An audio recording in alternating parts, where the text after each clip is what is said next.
만방의 족속들아 영광과 권능을 여호와께 돌릴지어다. 여호와께 돌릴지어다. 여호와의 이름에 합당한 영광을 그에게 돌릴지어다. 아름답고 거룩한 것으로 여호와께 경배할지어다. 아멘.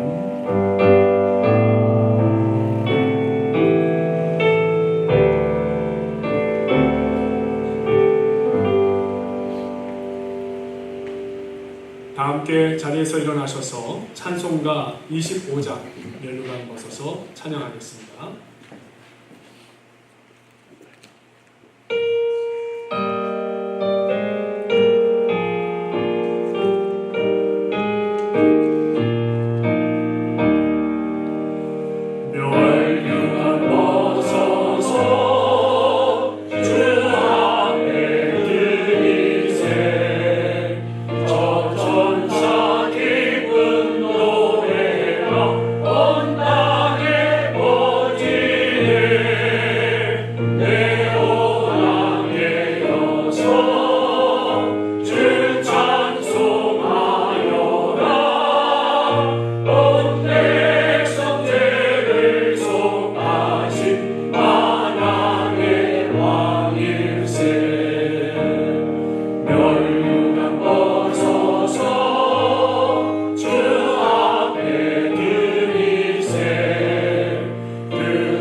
사도신경으로 우리의 신앙을 다 함께 고백드립니다. 전능하사 천지를 만드신 하나님 아버지를 내가 믿사오며 그 외아들 우리 주 예수 그리스도를 믿사오니 이는 성령으로 잉태하사 동정녀 마리아에게 나시고 본디오 빌라도에게 고난을 받으사 십자가에 못 박혀 죽으시고 장사한 지 사흘 죽은 자 가운데서 다시 살아나시며 하늘에 오르사 전능하신 하나님 우편에 앉아 계시다가 저리로서 산자와 죽은 자를 심판하러 오시리라. 성령을 믿사오며 거룩한 공예와 성도가 서로 교통하는 것과 죄를 사하여 주시는 것과 몸이 다시 사는 것과 영원히 사는 것을 믿사옵나이다. 아멘. 성시교도 57번 시편 130편 말씀 함께 교독합니다. 여호와여 내가 깊은 곳에서 주께 부르짖었나이다. 주여 내 소리를 들으시며 나의 부르짖는 소리에 귀를 기울이소서. 여호와여 주께서 죄악을 지켜보실진데 주여 누가 서리이까. 그러나 사유하심이 주께 있음은 주를 경외하게 하심이니이다. 나 곧 내 영혼은 여호와를 기다리며 나는 주의 말씀을 바라는도다. 바수꾼이 아침을 기다림보다 내 영혼이 주를 더 기다리나니 참으로 바수꾼이 아침을 기다림보다 더하도다. 이스라엘아 여호와를 바랄지어다. 여호와께서는 인자하심과 풍성한 속량이 있으시다. 그가 이스라엘을 그의 모든 죄악에서 속량하시리로다. 아멘. 다 함께 자리에 앉으셔서 찬송가 91장 슬픈 마음 있는 사람 함께 찬양합니다.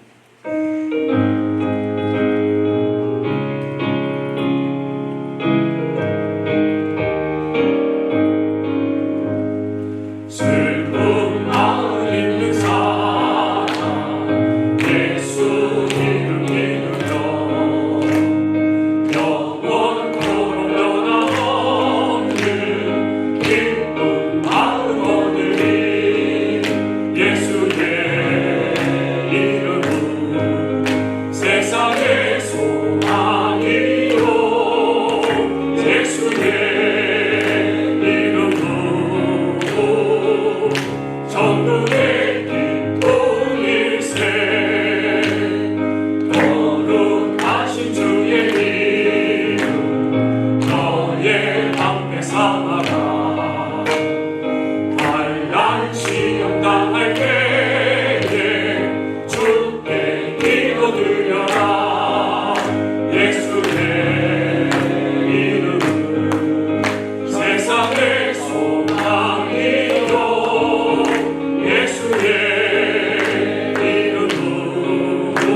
김삼열 전도사님 기도해 주시겠습니다. 은혜가 풍성하신 하나님의 은혜를 감사합니다. 지나간 한 주간 동안도 저희들의 삶을 이 모양 저 모양으로 보살펴 주셨다가 오늘 시간에 하나님 앞에 나와 함께 예배할 수 있는 은혜를 허락해 주시니 감사합니다. 또한 서늘한 일기를 허락해 주시어 저희가 더위 가운데 고생하지 않으면서 또 하나님 앞에 예배할 수 있는 은혜를 허락해 주시니 감사합니다. 모든 것이 하나님의 은혜입니다. 지나간 한 주간 동안도 저희들이 하나님의 말씀대로 순종하며 또한 이웃을 사랑하며 살고자 하였지만 저희들의 믿음이 부족하여 때로는 저희들의 욕심에 이끌려 세상과 적당하게 타협하면서 이 세상의 습관을 쫓아 행했음을 이 시간에 고백합니다. 주님 십자가의 은혜로 용서해 주시옵소서. 우리가 날마다 성령님 의지하여서 하루를 살아도 성령님과 동행하며 하나님을 기쁘시게 할 수 있는 하나님의 자녀로서 살아갈 수 있는 은혜를 허락해 주시옵소서. 은혜가 풍성하신 하나님, 좋은 나무 교회를 지금까지 인도해 주신 은혜를 감사합니다. 올 한 해에도 엊그제 시작한 것 같은데 벌써 풍성한 추수의 계절을 앞두고 있습니다. 한 해를 마무리하는 시점 가운데 있는 가운데 저희들이 지나간 1년을 돌이켜보니 참으로 하나님의 은혜 감사드립니다. 특별히 5월 달부터 9월 달, 8월 말까지 한 3달여에 거쳐서 교회에 많은 큰 어려움이 있었지만 하나님께서 저희를 붙잡아 주시고 또한 많은 우리 목사님들과 성도들을 통하여서 위로해 주시며 또한 우리 저희 성도들의 마음이 하나가 되어서 하나님께 소망을 두고 믿음으로 인내하며 잘 견딜 수 있도록 은혜 주시니 감사합니다. 하나님 은혜 가운데 이 귀하게 쓰시는 신현성 목사님 이제 저희에게 담임 목사님으로 보내주시고 또 하나님 우리와 기대와 소망 가운데 기쁨으로 다음 주일날 또 취임 예배와 취임식을 할 수 있게 은혜 주시니 감사합니다. 하나님 이 예배를 통하여 하나님 홀로 영광 받아 주시고 무엇보다도 준비하는 손길들이 기쁨으로 감당할 수 있도록 모든 것이 하나님의 손에 도우심으로 형통하게 하여 주시며 또한 아버지 시간을 맡아서 순서해 주시는 우리 원로 목사님들 또한 기도하는 장로님 또한 참석해 주시는 모든 우리 성도들 가운데 함께 해주셔서 이 예배를 통하여 하나님께서 저희 좋은 나무 교회를 이 땅에 세우시고 또 붙드시고 이끄시는 그 역사의 현장에 동참하며 축복하며 아버지 위로할 수 있는 귀한 시간 되게 주시옵소서. 이를 통하여 우리 교회가 더욱더 부흥하게 하시고 하나님의 빛과 소금으로 진리의 등대로서 이 땅 가운데 우뚝 설 수 있도록 큰 은혜 내려주시옵소서. 아버지 우리 환우들을 위해서 기도합니다. 우리 두 분 투석 치료 중인 김종순 신옥자 원사님 늘 감당할 수 있는 힘과 은혜를 더하여 주시옵소서. 또한 아버지 허리 통증으로 아직 참석하지 못하시는 노명자 원사님 또 우리 정수경 원사님 매주 예배에 참석하지만 아직도 허리가 연약한 가운데 있사오니 붙들어 주시고 세움 주시고 강건케 해 주시옵소서. 김대성 원사님 이제 또 손목 빨리 회복되어서 아버지 일상생활하는데 전혀 어려움이 없도록 하나님께서 인도해 주시옵소서. 아버지 또한 박한나 원사님 또 무릎 붙잡아 주시고 강건케 하시고 일으켜 주시며 또한 아버지 엘러지로 고생 가운데 있는 우리 성도들도 있습니다. 우리 이용석 장로님, 이종희 주사님 속히 엘러지가 그칠 수 있도록 하나님 또한 크신 은혜 내려 주시옵소서. 오늘도 아버지 하나님 말씀 앞에 우리가 귀 기울이기 원합니다. 저희들에게 들을 귀와 마음을 허락해 주시고 세우신 목사님 성령으로 기름 부으시고 하나님의 은혜로 충만케 해주셔서 이 시간 선포되어지는 말씀이 살아있는 하나님 말씀이 되어서 우리들의 심령 가운데 30배, 60배, 100배의 결실을 맺을 수 있는 귀한 은혜 허락해 주시옵소서. 감사드리고 예수님의 이름으로 기도합니다.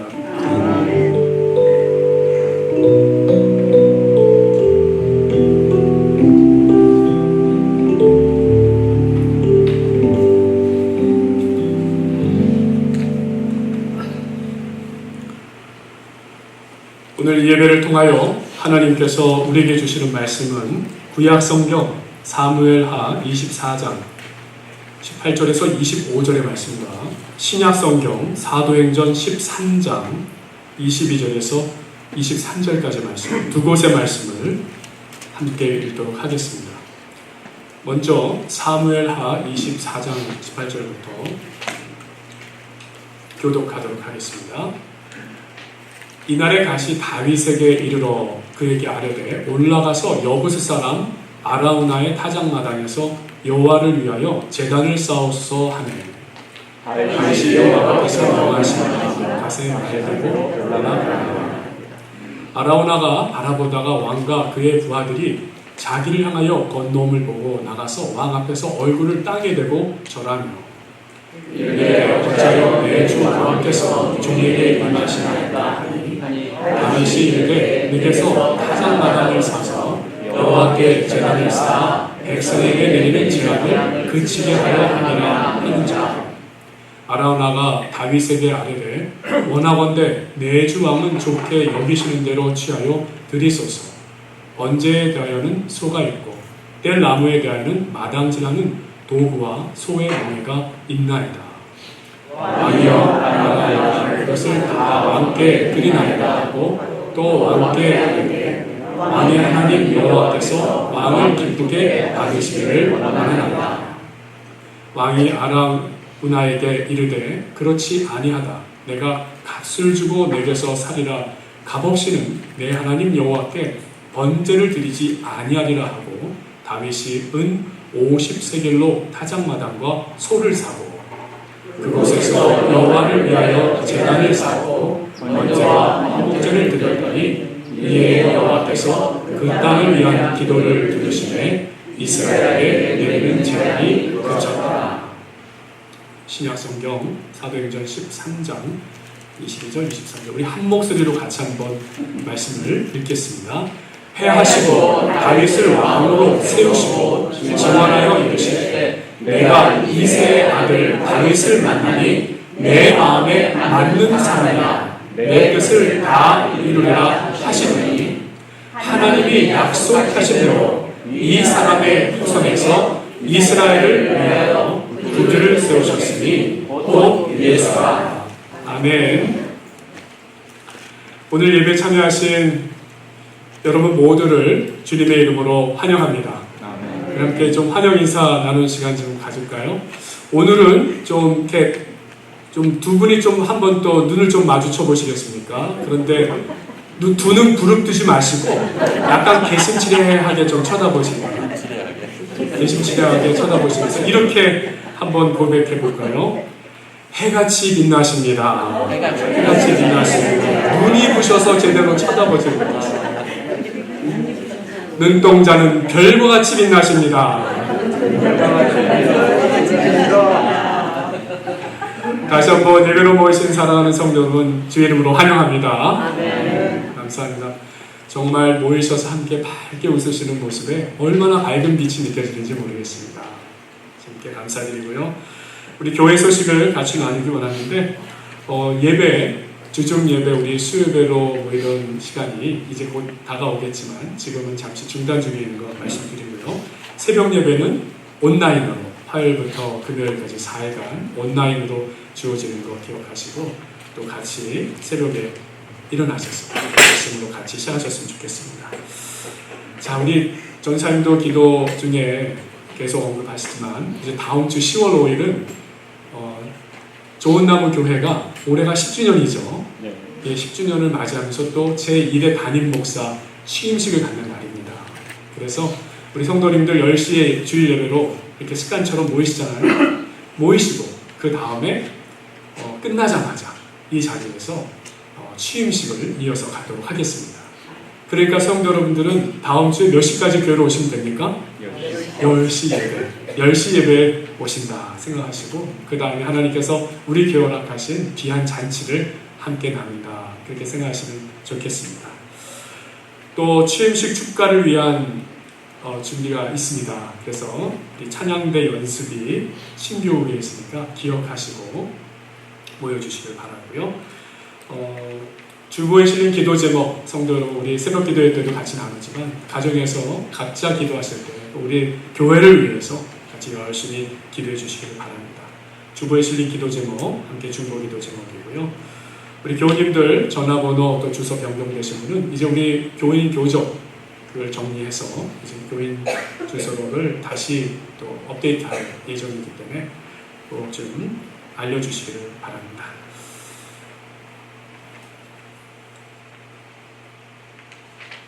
복된 주님의 날입니다. 오늘 예배로 모이신 사랑하는 성도 여러분 모두에게 하늘로부터 임하는 주님의 평강이 더욱 충만하시기를 간절히 바랍니다. 오늘 읽으신 말씀, 이 말씀의 자리는 성경을 보니까 어떠세요? 특별히 구약 성경 사무엘상하에서 오늘 말씀은 사무엘하죠. 예, 하에 말씀을 읽어보니까 25절 다음에 또 구절이 있습니까? 없습니까? 없습니다. 그러니까 사무엘상하의 마지막을 장식하는 자리다라고 말씀을 드릴 수 있어요. 그 중에서도 이 사무엘상과 하에서 다루어지는 인물이 누굽니까? 바로 다윗입니다. 그러니까 이 다윗 왕의 일대기를 다룬 사무엘상하의 내용인데 그 마지막입니다. 오늘 말씀드리는 거지만 우리 사람들은 마지막이면 뭔가 좀 그 마지막에 좀 특별한 것이 좀 있기를, 또 끝나더라도 어때요? 좀 화려하고 웅장하고 좀 가슴 뭉클하게 하는 좀 그런 감동이 있으면서 맞춰지기를 바라지 않습니까? 근데 오늘 사무엘서 또 마지막 장의 이야기는 어떠합니까? 아라우나 타작마당이라는 곳에서 다윗 왕이 하나님께 어떤 제사를 드리는 장면으로 맞춰지고 있습니까? 회개의 제사를 드리는 내용으로 맞춰지고 있는 것을 보게 됩니다.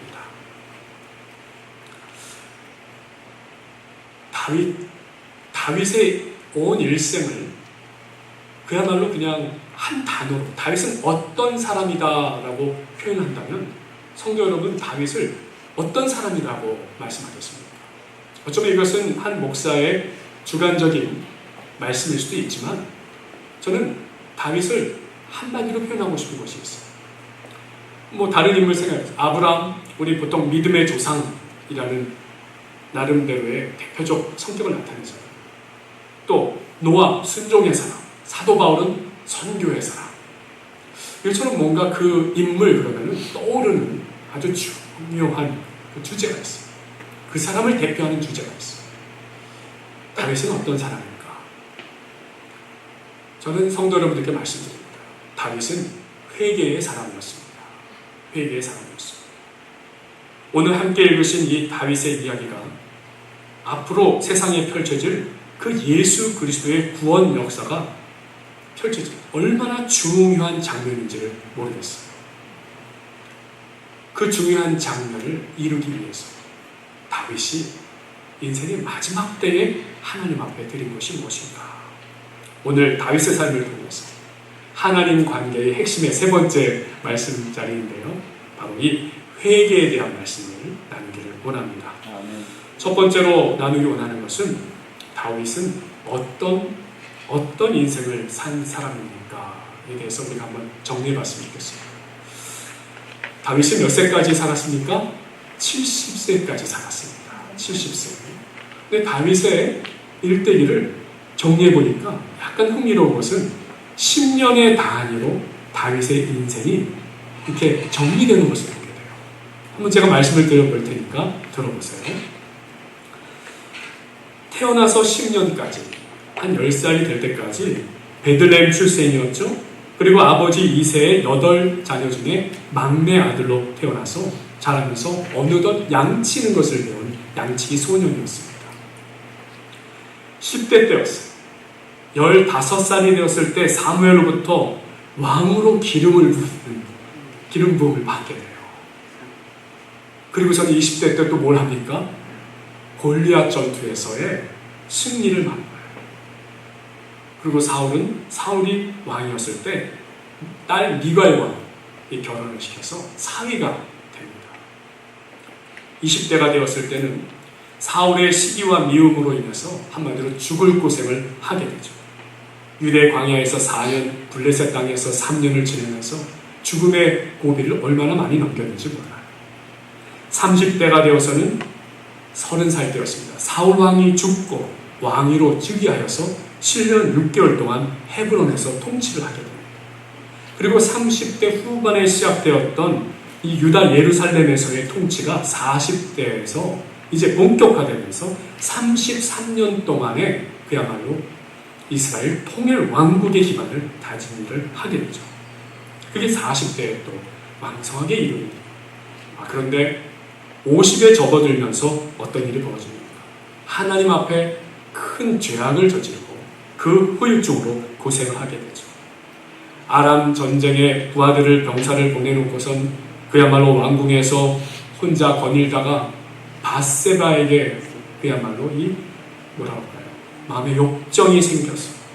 그 눈에 유혹에 넘어갔어요. 그래서 밧세바를 범하는 사건.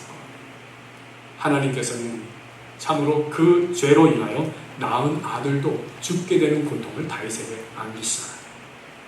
또 왕자들의 반란으로 인해 첫째 암몬, 셋째 압살롬, 결국 자식들의 죽음을 겪는 경량의 세월을 보내던 것이 또 이 50대였어요. 60대는 어떠합니까? 오늘 말씀에 해당되는 부분이에요. 다윗이 이제 통일왕국을 이루고 이제 가만히 보니 모든 것이 태평성국과 같은데 우리가 보기엔 그냥 인구조사 같은데 하나님 보시기에는 다윗이 자기 스스로를 높이고 자랑하고 싶은 그 교만함이 앞섰는지 2차 인구조사를 하게 되었을 때에 한마디로 600만 명에 해당되는 큰 민족을 이룬 곳에 오히려 하나님은 그 숫자를 헤아리는 다윗과 이스라엘 안에서 7만 명의 남자가 죽게 돼요. 7만 명의 남자라는 것은 가정으로 치면은 한 4명, 5명으로 친다면 30만 명 이상이 이 일로 인하여 하나님의 진노로 죽게 되는 일이 벌어졌던 것이 또 60대였어요. 그리고 70세에 별세를 하게 됩니다. 다윗을 통해서 하나님께서 우리에게 알려주시기 원하는 건 무엇인가? 하나님의 언약이 있는 사람이었죠. 이미 어렸을 적부터. 그런데 뭐예요? 언약은 있지만 언약이 있다고 해서 사람이 완전해지는 것이 아닌 거예요.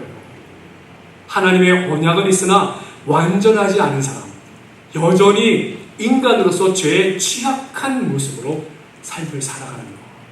그것을 다윗은 우리에게 보여주고 있어요. 인간의 약한 모습들을 그대로 갖고 있는 다윗의 삶이었어요. 여러분 그 사실을 아십니까? 성경을 보면요, 성경 여러 곳에 또 인물들을 통해서 자주 등장하는 것이 있어요. 근데 다윗의 일생에만 없는 것이 하나 있어요. 그것이 뭘까요? 그것은 다름 아닌 기적이라는 것이에요. 기적 사건이 다윗의 일대에는 나타나죠. 우리 성경을 읽으면 신명날 때가 언제예요? 모세의 기적 이야기, 여호수아의 기적 이야기, 엘리야의 기적 이야기, 예수님의 기적 이야기, 사도 바울의 기적 이야기. 이 기적이 나타나가지고 뭔가 좀 초자연적이고 우리는 도저히 할 수 없는 것 같은데 하나님이 이루실 때 우리는 그때 신명나잖아요. 근데 다윗의 일대기는 어디를 찾아보아도 이 기적 사건이 등장하지를 않습니다. 왜일까요? 다윗을 통해서는 하나님께서 언약을 주신 사람임에도 불구하고 인간은 철저히 어떤 사람인가를 우리에게 알려주십니다. 우리 인간의 현실, 한마디로 다윗은 그대로를 산 사람.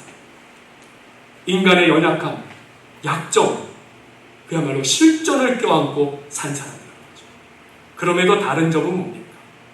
그 인간의 실존적인 일상에서 하나님의 언약을 최우선으로 한 사람이었다는 것이죠. 그 언약을 지키기 위해서 소망하면서 때로는 자신의 연약함과 부족함으로 인하여 죄를 지었을 때 철저히 하나님 앞에 나아가 진정한 회개를 드린 인물이 바로 다윗이었다는 것을 강조하고 있다는 것입니다. 그러니까 성경에 나오는 기적을 갖고 우리는 신명나게 생각할지 모르지만 하나님의 관점에서 신명나시는 건 뭐예요? 부족한 인간인 것을 깨닫고 하나님 앞에 나와 회개하는 사람이 있을 때 하나님께서 가장 기뻐하신다는 것을 오히려 다윗을 통해 말씀하고 계시는 거죠. 또 하나님 당신은 다윗의 연약함에도 불구하고 다윗을 통해 하나님 당신의 언약을 성취하셨다는 거예요. 오늘 신약의 말씀 사도행전 13장 말씀을 같이 읽었습니다. 22절에서 23절 말씀을 다시 한번 읽어드리겠습니다. 다윗을 왕으로 세우시고 증언하여 이르시되 내가 이새의 아들 다윗을 만나니 내 마음에 맞는 사람이라. 내 뜻을 다 이루리라 하시더니 하나님이 약속하신 대로 이 사람의 후손에서 이스라엘을 위하여 구주를 세우셨으니 곧 예수라. 하나님은 다윗의 인생을 통해서 하나님의 언약, 가장 크신 언약, 예수 그리스도의 오실 혈통과 자리를 마련케 하시는 그 언약을 성취하셨다라는 것입니다. 사랑하는 성도 여러분, 우리가 우리에게 주어진 이 매일의 일상을 살면서 우리는 때로 우리의 일상에 대해서 소홀하게 생각할 때가 많죠. 그런데 주어진 이 매일의 일상을 살면서 우리가 하나님 앞에 당당하게 서기에는 너무 연약한 존재라는 것을 인정할 수 있어야 된다는 것입니다. 우리가 매일 하나님 앞에 드려지는 우리의 부족함을 인정하는 것. 오히려 연약하고 죄의 유혹에 취약하고 한 치 앞도 내다보지 못하는 부족한 존재인 것. 그러나 그럼에도 불구하고 우리 연약함에도 불구하고 내 자신의 부족을 깨닫고 진정한 회개로 나오는 우리들을 하나님은 받아주신다. 우리를 받아주시는 그 주님 앞에 우리의 일상을 통해서 우리가 감사와 영광을 올려드리는 그와 같은 우리의 삶이 매일매일의 예배가 되는 삶이 되어야 한다. 이와 같은 고백을 드리는 저와 여러분이 되시기를 간절히 바랍니다. 두 번째로 같이 나누기 원하는 것은 진정한 하나님 관계는 철저한 참회와 회개가 있은 후에 임한다라는 사실인 것입니다.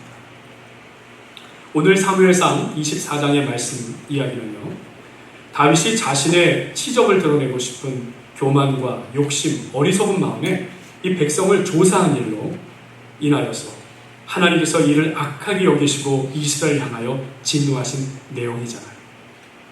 다윗은 그의 마음에 자책을 하게 되었고 하나님께 큰 죄악으로 인하여 이스라엘과 백성들은 고통을 감수해야 했습니다. 하나님의 진노가 이스라엘을 덮자 죽음의 전염병으로 무려 7만 명이나 죽어나가게 되죠.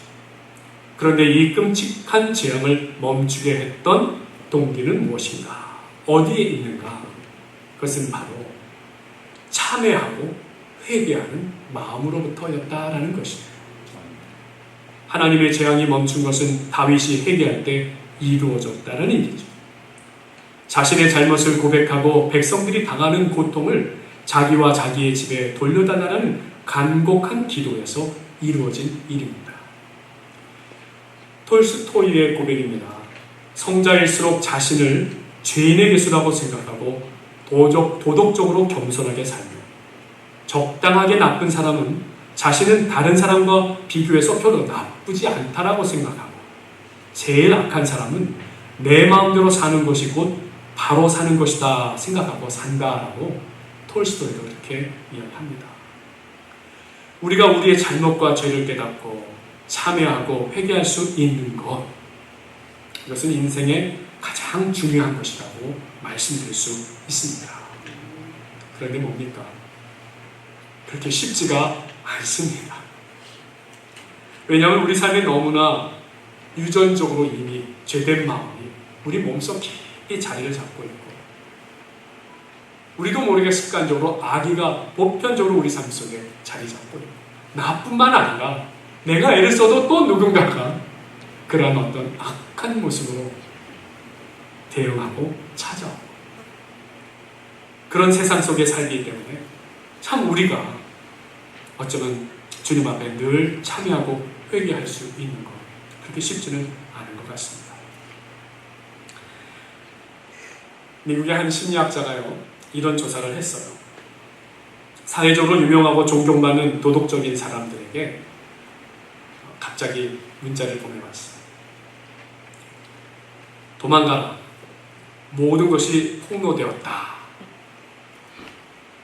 사회 저명 인사에게 한 12명 정도였던 것 같아요. 그런데 24시간 이내에 이 12명이 다 국외로 도망쳤다고 합니다. 사도 바울은 로마서 전체를 통해서 무엇을 얘기하죠? 우리 인간의 죄의 문제를 이야기하고 있어요. 특별히 로마서 3장 23절에서는 사도 바울은 뭐라고 고백합니까? 모든 사람이 죄를 범하였으니 하나님의 영광에 이르지 못하더니.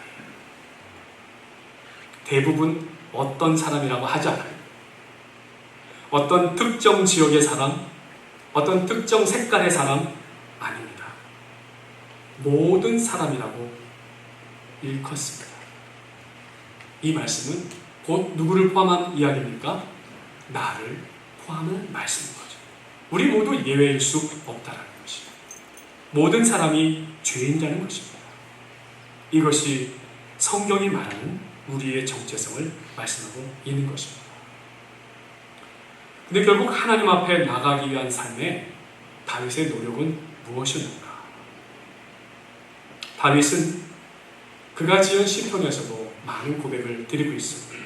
시편 51편은 어떤 말씀입니까? 죄를 용서받기 원하는 다윗의 참회의 덕이라고 할 수 있습니다. 시편 32편에서도 허물의 사함을 얻고 죄의 가림을 받는 자는 복이 있도다.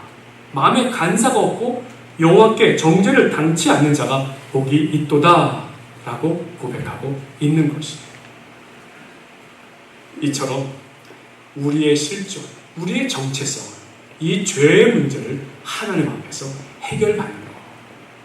이것입니다. 다윗은 그의 일생을 통해서 오히려 나이가 더 들면 들수록 더 주님 앞에 그와 같은 죄인임을, 회개가 필요한 존재임을 늘 고백했던 인물이라는 것을 말씀드릴 수 있습니다. 오늘 우리가 성경에서 읽은 이 아라우나 타작마당이라는 장소가 나옵니다. 이 장소는요, 다윗이 하나님 앞에 참회와 회개의 값을 치른 자리였어요. 사무엘 상하의 마지막 절 내용이라고 말씀을 드렸죠. 다시 한번 제가 그 부분만 읽겠습니다. 왕이여, 아라우나가 이것을 다 왕께 드리나이다 하고 또 왕께 아뢰되 왕이 하나님 여호와께 왕을 기쁘시게 받으시기를 원하나이다. 24절의 말씀. 왕이 아라우나에게 이르되 그렇지 아니하다. 내가 값을 주고 내게서 살리라. 값없이는 내 하나님 여호와께 번제를 드리지 아니하리라 하고 다윗이 은 50세겔로 타작마당과 소를 샀고 25절입니다. 그곳에서 여호와를 위하여 제단을 쌓고 번제와 화목제를 드렸더니 이에 여호와께서 그 땅을 위한 기도를 들으시매 이스라엘에 내리는 재앙이 그쳤다. 아라우나 타작마당은요, 다윗으로 인해 임한 재앙이 오히려 다윗이 하나님께 드리는 철저한 회개를 통해서 값을 치루어서 주님 앞에 진정으로 드리는 그 회개를 통해서 또 재앙이 멈춘 것이 되었습니다. 그러니까 다윗의 일생의 가장 마지막을 절정으로 결말적으로 정리하여 내리는 마지막 절, 마지막 장의 클라이막스가 무엇으로 맞춰지는 거예요? 회개의 자리, 회개의 제사, 회개의 예배로 끝나는 것을 오늘 다윗을 통해 하나님께서 우리에게 보여주고 계시는 거예요. 사랑하는 성도 여러분, 오늘 우리 하나님 아버지 앞에 나온 이 시간, 우리가 진정으로 하나님께 감사하기 위하여 먼저 우리 안에 있는 죄된 본성과 악에 관한 모든 것을 참회와 회개의 시간을 가지며 주님 앞에 드리는 저와 여러분이 되실 수 있기를 간절히 바랍니다. 세 번째로 함께 말씀 나누기 원하는 것은 이 아라우나 타작마당의 자리는요, 구원의 십자가의 자리입니다. 오늘 다윗이 자신의 교만과 어리석음을 진정으로 참회하고 회개하기 위하여 하나님께 드려진 자리는 곧 인류를 구원하신 하나님 구원의 자리셨어요. 은혜의 자리셨어요. 어쩌면 하나님의 사랑의 자리셨어요. 자, 아라우나 타작마당이 도대체 뭐길래 구원의 자리가 되고 그야말로 하나님의 사랑의 자리가 되고 인류를 구원하신 자리가 될 수 있는 것입니다. 성도 여러분들에게 제가 찾아본, 성경에서 찾아본 이 아라우나 타작 마당에 대한 역사적 사실을 한번 말씀드려보겠습니다. 먼저 창세기 말씀에서 아브라함이 100세 때 낳은 귀한 아들 이삭을 하나님께 바치려 했던 자리가 모리아산입니다. 오늘 이 아라우나 타작 마당이 어느 산에 있다고 나옵니까? 모리아산에 있다고 나와 있어요. 또 다윗 왕이 자신이 교만과 어리석음을 참회하고 회개하기 위하여 하나님께 드려진 자리, 바로 모리아산 아라우나 타작 마당이라고 오늘 말씀하고 있는 거잖아요. 그리고 후에 아들 솔로몬이 왕이 되어서 하나님의 성전을 건축 봉헌하게 되는데 바로 그 자리가 어디입니까? 아버지 다윗이 그 땅을 은 50세겔에 사서, 소를 사서 하나님께 회개의 제사, 회개 예배를 드렸던 그 회개의 제단인 아라우나 타작 마당의 자리였던 것이에요. 그곳에 솔로몬의 성전이 세워지게 됩니다. 그리고 후에 몇 년이 지납니까? 1000년이 지나서 하나님께서 세상을 이처럼 사랑하사 우리에게 독생자 예수 그리스도를 보내셔서 우리의 죄를 담당하시고 대속의 죽음 부활을 이루신 십자가의 사건의 현장에 있었던 것, 바로 모리아 산이 있는 곳에 골고다 언덕이었다는 것입니다. 아라우나 타작 마당의 자리는 아브라함의 이삭의 제단에서 다윗의 회개 자리로, 솔로몬의 성전으로, 그리고 골고다 언덕에 십자가가 세워진 곳입니다. 다윗의 교만과 욕심, 어리석음으로 인한 그 끔찍한 재앙을 멈추게 했던 자리가 어디에 있는가? 여호와의 진노, 그 재앙이 멈춘 곳이 어디에 있는가? 아브라함으로부터 이어져서 예수 그리스도의 십자가 사건으로 구원의 완성을 이루시게 되는 바로 그 자리, 모리아산 아라우나 타작 마당이었다는 것입니다. 그러기에 사랑하는 성도 여러분, 저는 말씀을 드립니다. 이 아라우나 타작 마당은 진정한 회개의 자리였습니다. 그리고 그 진정한 회개의 자리에서 모든 인류를 구원하신 하나님의 구원의 역사, 은혜의 역사, 사랑의 역사가 나타나신 것입니다.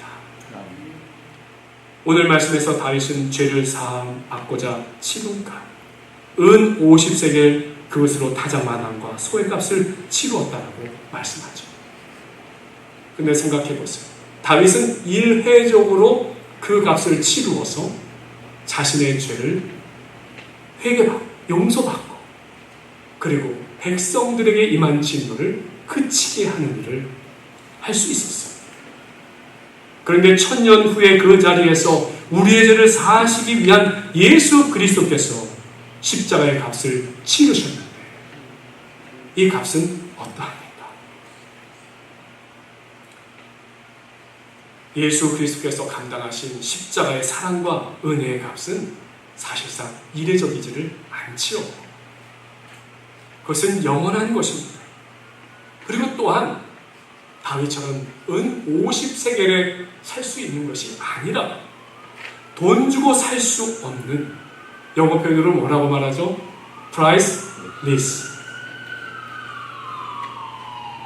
그야말로 돈으로는 가치를 환산할 수 없기 때문에 값없이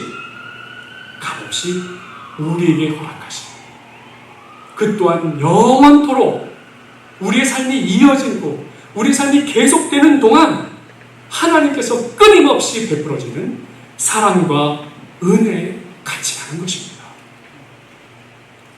로마서 3장 23절 말씀에서 24절의 말씀, 모든 사람이 죄를 범하였음에 하나님의 영광에 이르지 못하더니 그리스도 예수 안에 있는 구속으로 말미암아 하나님의 은혜로 값없이 의롭다 하심을 얻은 자 되었느니라. 아멘. 사랑하는 성도 여러분, 오늘 우리 모두에게 값없이 허락하신 그 주님의 십자가와 은혜, 또 우리를 살리시고 고치시고 일으켜 주시고 소망 주시고 힘 얻어 살게 해주시는 이 모든 하나님의 사랑과 은혜가 다윗의 회개의 자리로부터 시작돼요. 오늘 우리가 예배하는 오늘 이 예배의 자리까지 하나님께서 이어지게 하시고 그 은혜와 사랑을 동일하게 베풀어 주시는 줄로 믿습니다. 오늘 여러분들과 이 회개에 대해서 말씀을 드리면서 조금은 한 가지만 더 말씀을 드릴게요. 좀 관심을 갖고 들어주시기 바랍니다. 사실상 우리가 알고 있는 기독교 이단 단체들, 이단 뜻이 뭡니까? 뭐가 다르다는 거예요? 끝이 다르다는 뜻입니다. 이단의 뜻은 비슷한 것 같은데 끝이 다르다. 근데 도대체 끝에 뭐가 다를까요? 교리의 핵심이 도대체 뭐가 다르길래 저거는 이단이야, 우리는 정통이야 라고 얘기를 할까요? 어렵게 생각하실 필요가 없습니다. 오늘 말씀의 주제입니다. 바로 회개의 부분입니다. 회개의 부분. 회개를 통해 우리에게 임하는 이 구원의 부분의 다른 점이에요. 오늘 이 말씀을 들으시고 이단을 구별하고 좀 단호히 거부해 가시는 믿음으로 사시는 성도 여러분이 되시길 바랍니다. 아멘. 제가 좀 설명을 드릴게요.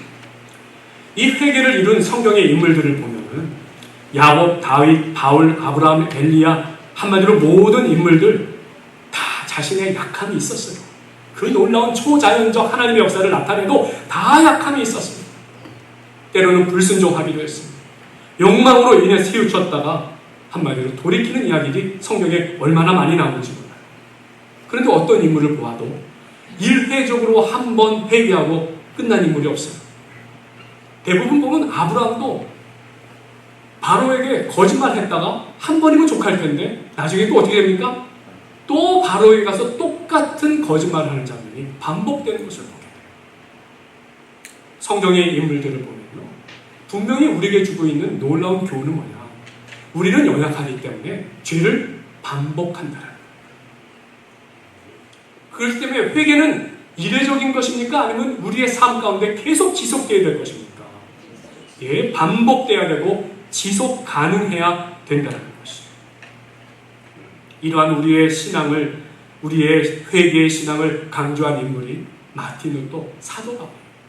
마틴 루터는 나는 매일 밤 죄에 대해서 죽고 아침에 다시 사노라 라고 고백하면서 매일 밤 죄와 싸우고 아침에는 새롭게 나를 깨워주시고 구원의 하루, 은혜의 하루를 살게 하시는 하나님으로 인하여 다시 산다라는 고백을 매일매일 드리며 산 인물이었어요. 또 사도 바울은 고린도전서 15장 31절에서 고백합니다. 형제들아, 내가 그리스도 예수 우리 주 안에서 가진 바 너희에게 대한 나의 자랑을 두고 단언하니 나는 날마다 죽노라. 나는 날마다 죽노라. 뭐에 대해서 죽는 거예요? 죄에 대해서, 욕심에 대해서, 교만에 대해서, 하나님으로부터 멀어지는 것에 대해서 죽고 무엇에 대해서 다시 사는 거예요? 의에 대해서, 은혜에 대해서, 하나님의 사랑에 대해서 다시 사는 존재가 되는 것을 고백하고 있습니다. 이 고린도전서 15장이 있는 말씀의 배경은 사도 바울이 아주 치열하게 영적 싸움을 하던 중에 고백한 말씀입니다. 어떤 이들과의 치열한 영적 싸움이었을까요? 그것은 영지주의자라는 사람들이었어요.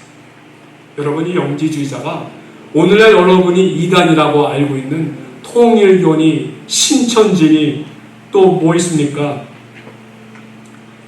왜 갑자기 생각이 안 납니까? 구원파. 그리고 사실은 우리가 알고 있는 많은 세계 종교들이 사실 다 이 영지주의에 속합니다. 이 영지주의는 어떤 특징을 갖고 있는가?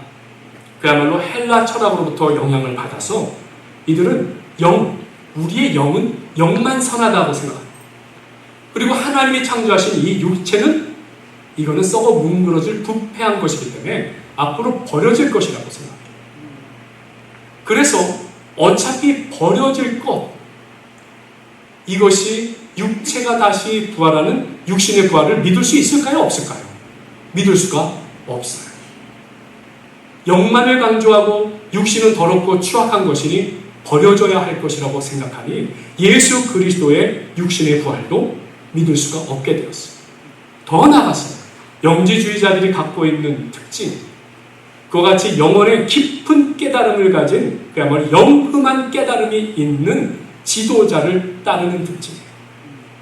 그러면서 그 지도자는 다른 모든 사람들에게 영적인 깨달음을 주면서, 그러나 우리의 육신은 이미 한 번 예수 그리스도로 인하여 회개하여 구원에 이른 것이기 때문에 이미 영혼은 이제 천국에 다다르는 것이니 우리 육신은 어차피 버려질 것, 썩어질 것, 죄를 지어도 그것은 나의 영과 무관하다라고 생각하는 것입니다.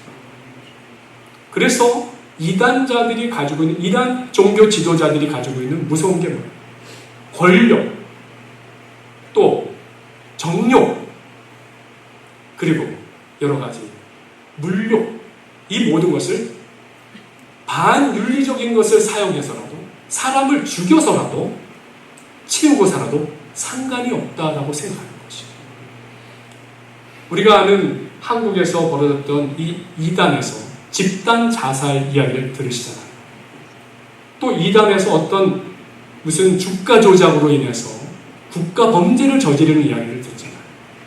근데 이 영지주의에 빠진 이단들은 그것이 더 이상 큰 죄라고 생각하지 않는 거예요. 왜? 우리의 영은 이미 구원을 받았어요. 한번 회개하고 구원에 이르렀기 때문에. 그거는 나의 썩어온 그릇을 뭐가 저지른 거다? 육신이 저지른 거라서 나하고 상관이 없다라고 생각하는 그러한 주장이에요. 그런데 하나님께서 우리에게 허락하신 영혼육은 반드시 전인적으로 부활하는 신앙인 줄 믿습니다.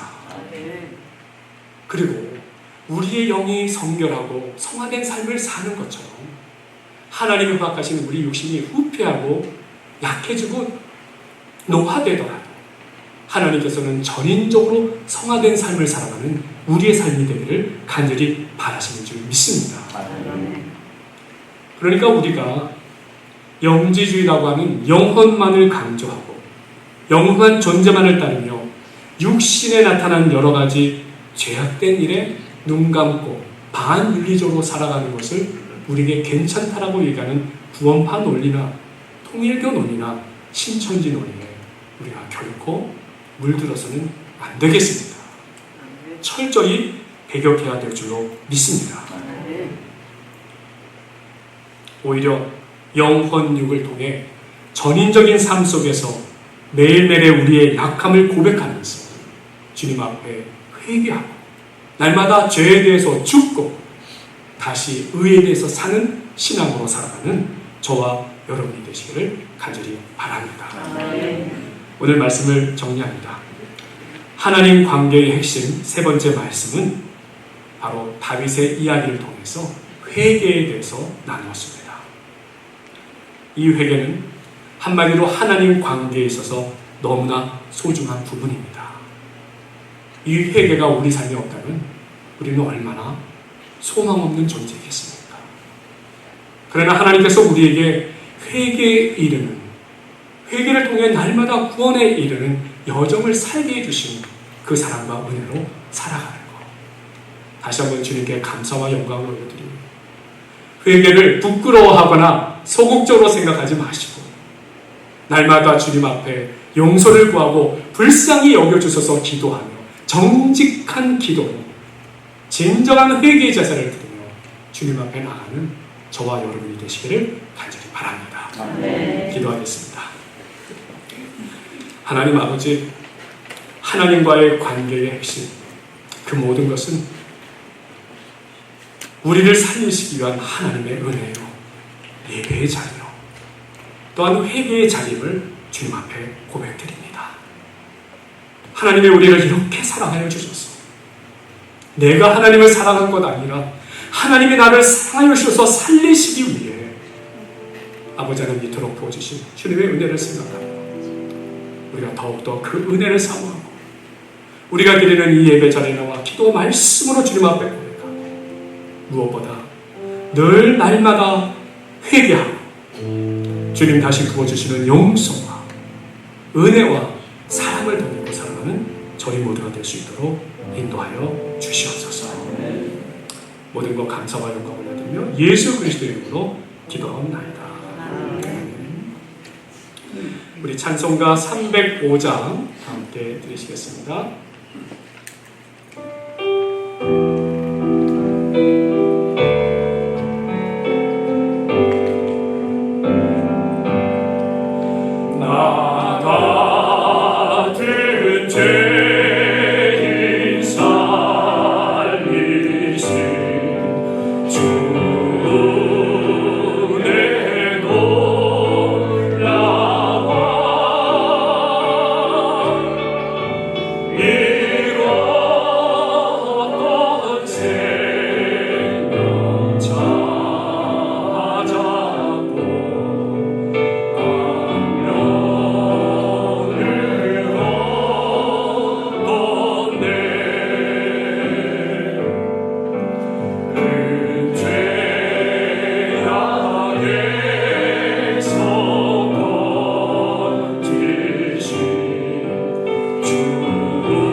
자리에서 일어나셔서 헌금 드립니다.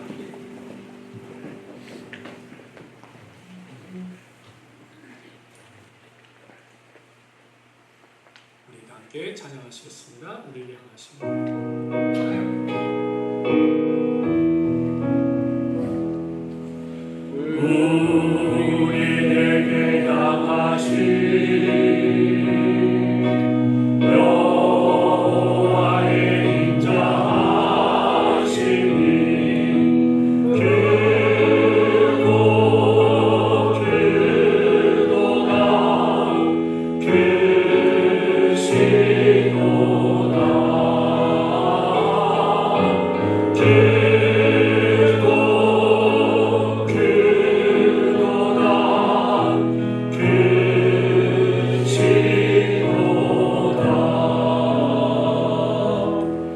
거룩하신 하나님 아버지, 지금까지 저희 삶에 베풀어 주신 그 은혜와 축복에 감사하며 오늘도 주님 앞에 예배드리며 드리는 입술의 고백과 함께 물질의 봉헌도 드리오니 주여 받아 주시옵소서. 주님, 저희들의 봉헌하는 삶이 더해질수록 주님의 은혜와 축복을 더 깊이 경험하는 삶이 되기를 간절히 원합니다. 주님 말씀하셨습니다. 너에게 줄 것이니 곧 후히 되어 누르고 흔들어 넘치도록 하여 너희에게 안겨주리라. 주여, 봉헌드린 가정의 성도님들의 생업의 도전에 이와 같은 복과 은혜가 더하게 하여 주시옵소서. 봉헌한 모든 것 쓰여지는 곳마다 주님의 복음의 역사, 사랑의 역사 충만하게 하여 주시옵소서. 예수 그리스도의 이름으로 기도하옵나이다. 아멘. 야곱의 축복 다 함께 찬양하며 예배를 마칩니다.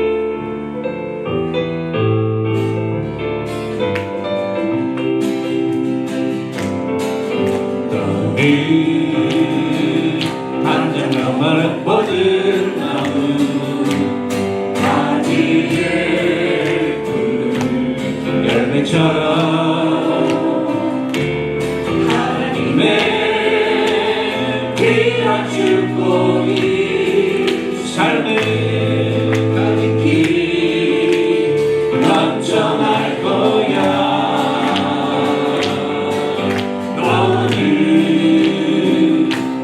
시련이 와도 이겨내가 날이 있어. 전능하신 하나님께서 너와 언제나 함께 하시니 너는 하나님의 사랑 아름다운 하나님의 사랑 나는 나를 인도하며 너희를 축복할 거야. 너는 하나님의 선물 사랑스러운 하나님의 열매 주의 품에 꼭 피운 나무가 되어줘.